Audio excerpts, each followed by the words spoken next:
ప్రధాని నరేంద్ర మోదీ రాకతో వికసిత భారత్లో భాగంగా శ్రీశైల ఆలయం వికసిత ఆధ్యాత్మిక కేంద్రంగా అభివృద్ధి చెందుతుందని 20 సూత్రాల కమిటీ చైర్మన్ లంక దినకర్ అన్నారు. శ్రీశైలం ట్రస్ట్ ఆలయ నూతన చైర్మన్ గా పోతుగంట రమేష్ నాయుడు ప్రమాణ స్వీకారం చేయబోతున్నారు. ఈ సందర్భంగా ఆయనకు అలాగే ట్రస్ట్లోని డైరెక్టర్లకు లంక దినకర్ ప్రత్యేక శుభాకాంక్షలు తెలియజేశారు.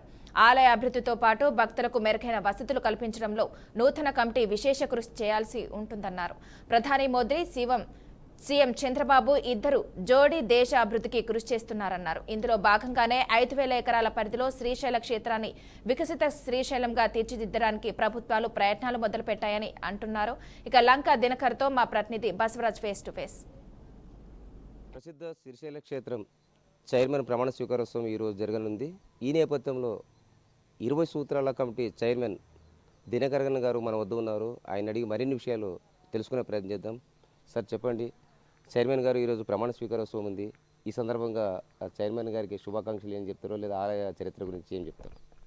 ముందుగా ఈరోజు ఉదయం బ్రహ్మరాంబ మల్లికార్జున సమేత శ్రీశైలం దేవస్థానంలో అమ్మవారికి అలాగే శివునికి ఇద్దరికీ కూడా భక్తి శ్రద్ధలతో పూజలు చేసి స్వర్ణాందని వికసిత భారత్లో భాగస్వామి అయ్యే విధంగా ఆ యొక్క దేవదేవీల ఆశీస్సులు ఉండాలి అని ప్రార్థించడం జరిగింది.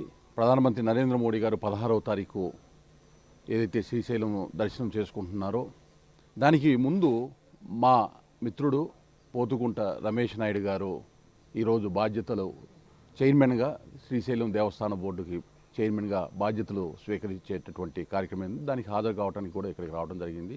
పోతిగుండ రమేష్ నాయుడు గారికి చైర్మన్గా బాధ్యతలు స్వీకరిస్తున్న వారికి అలాగే వారి బోర్డులో వారితో పాటు ఉన్నటువంటి మిగతా సభ్యులందరికీ కూడా హార్దిక శుభాకాంక్షలు తెలియజేస్తూ ఉన్నాను. ఈ యొక్క పోతుగుంట రమేష్ నాయుడు గారు మరియు వారి బోర్డు మెంబర్స్ అందరి యొక్క సమక్షంలో రాబో కాలంలో వికసిత భారతదేశంలో ఆధ్యాత్మికంగా వికసిత శ్రీశైలంగా విరజిల్లేటటువంటి విధంగా అభివృద్ధితో ముందుకి వెళ్ళే విధంగా అలాగే భక్తులకి మంచి సౌకర్యాలు నాణ్యమైనటువంటి సేవలు అందించేటటువంటి విధంగా బోర్డు పనిచేయాలని ముఖ్యంగా చైర్మన్గా ఈరోజు బాధ్యతలు స్వీకరిస్తున్నటువంటి మిత్రులు పోతుగుంట రమేష్ నాయుడు గారికి శుభాభినందనలు తెలియజేస్తూ వారికి ఏదైతే వారి ఆధ్వర్యంలో మేమందరం కోరుకుంటున్నటువంటి విధంగా వికసిత శ్రీశైలంగా విరజిల్లాలని చెప్పి మనస్ఫూర్తిగా కోరుకుంటున్నాను. Thank you sir. అంటే ఏదైతే మోడీ గారు వస్తున్నారు సార్, మోడీ గారు వస్తున్న సందర్భంగా ఇప్పుడు ఆలయ అభివృద్ధి కోసము సుమారు ఏదైతే రాష్ట్ర ప్రభుత్వం ఇప్పటికే ప్రతిపాదనలు పంపింది 1657 కోట్ల వరకు నిధులు రావచ్చు అంటున్నారు సార్. మరి మోడీ రాకతో శ్రీశైలం రూపురేఖలు మారనున్నాయా? ఇది ఒక టీటీడీ తరహా డెవలప్ అవుతుంది అంటున్నారు, మీరేమంటారు సార్?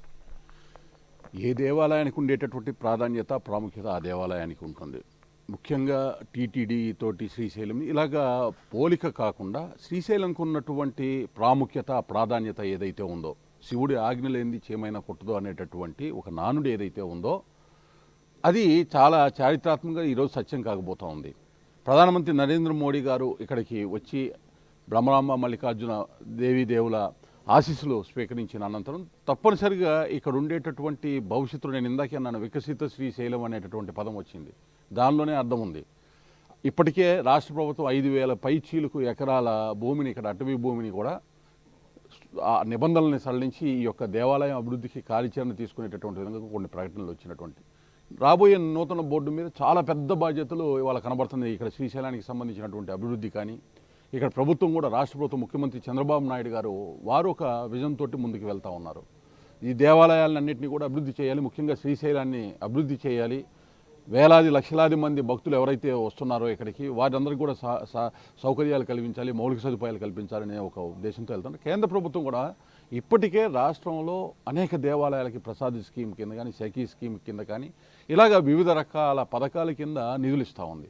శ్రీశైలానికి కూడా ప్రత్యేకంగా నిధులు కేటాయించేటటువంటి అవకాశం స్పష్టంగా కేంద్ర రాష్ట్ర ప్రభుత్వ సమన్వయంతో మోడీ గారు చంద్రబాబు నాయుడు గారి జోడీతోటి ఏదైతే ఆంధ్రప్రదేశ్ స్వర్ణాంధ్ర వికసిత భారత్లో భాగస్వామ్యం చేస్తూ వికసిత శ్రీశైలం తథ్యం అనేటటువంటి మాట చెప్తుంది.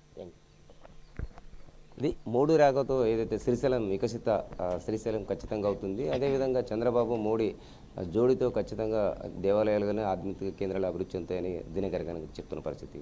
కెమెరా పర్సన్ బాబుతో బసవరాజ్, BRK న్యూస్, శ్రీశైలం.